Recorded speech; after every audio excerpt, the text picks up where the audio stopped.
Good day guys! Ito na nga po yung ating pinagawang maliit na daan para makalusot tayo dito. Dito lang po sa Bukana yung maliit na daan, kaya ito na po yung pinalakihan natin ng daan na yan. Tapos na po natin, kaya nakakapasok na tayo hanggang dito sa loob.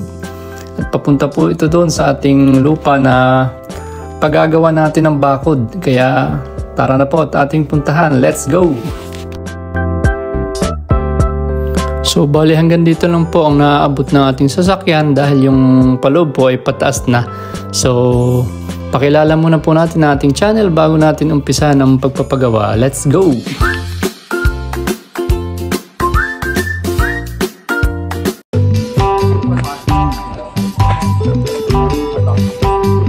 So eto na nga po at ngayong araw na ito ay uumpisa na natin ang pagpapabakod ng ating lupang ito na may mga tanim na prutas. Hindi pa nga po ito puno, meron na pong ilang mga tanim. At pag nabakuran po natin ay pupunuin po natin ito ng tanim na prutas para po pagdating ng araw ay magandang tingnan at may makukuha tayong mga prutas dito. So ayan na po, umpisa na natin ang pagtatrabaho. Let's go!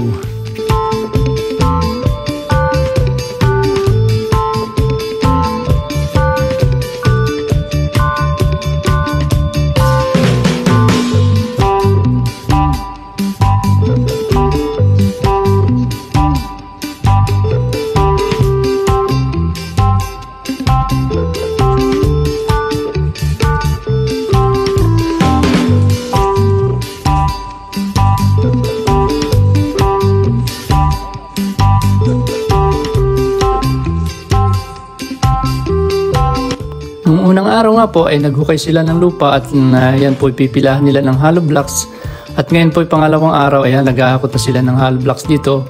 Dahil ito pong hinukay nila kapag hindi nila nilagyan agad ng pila ng hollow blocks at umulan ay matatabunan po ulit ito, guguhoy po yung lupa. Kaya kailangan pagka nahukay nila ay lalagyan na nila ng pila ng hollow blocks at lalagyan na nila ng bakal para sa ating bakod.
Dito naman po sa kabilang side, ang gagawin natin ay hindi na po natin lalagyan ito ng hollow blocks.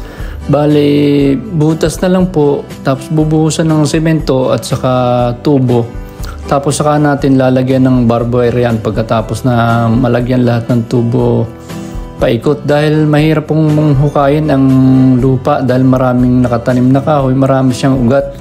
Kaya mabagal po ang trabaho natin. Tag-ulan na ngayon, baka abutin tayo ng tag-ulan, kaya bibilisan na po natin para mapabilis ang trabaho ng pagpapabakod natin.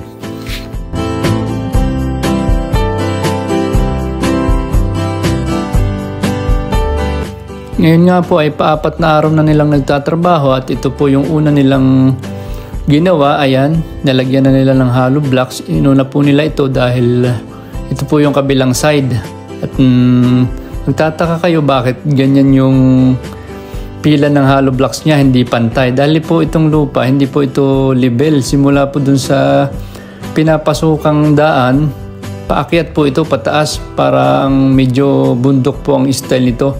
At kaya nga po ganyan ang lupa niya, kulay pula, medyo pabundok na po ito. At kaya magandang tamnan ito ng mga halaman. Kaya ang bakod nito ay ganito, pataas po ito .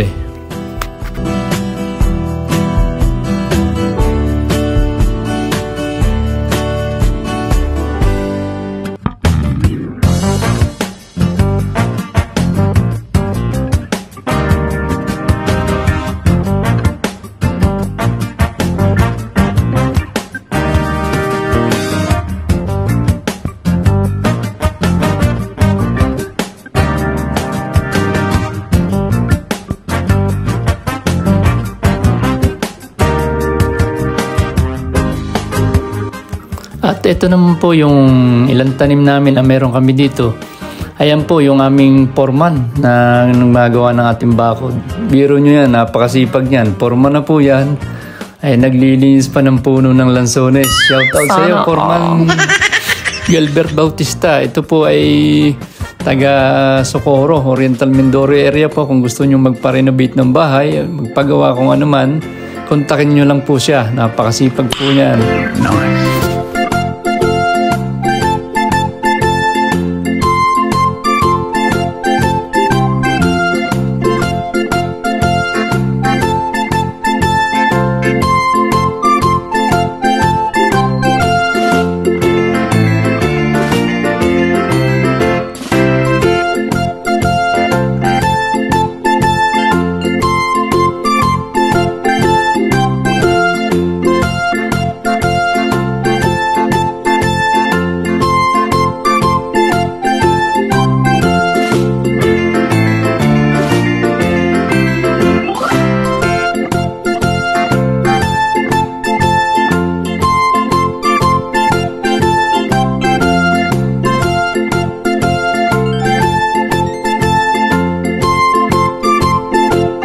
Shoutout po dito sa ating masisipag na manggagawa. Ito po ay mga pinsan nating lahat.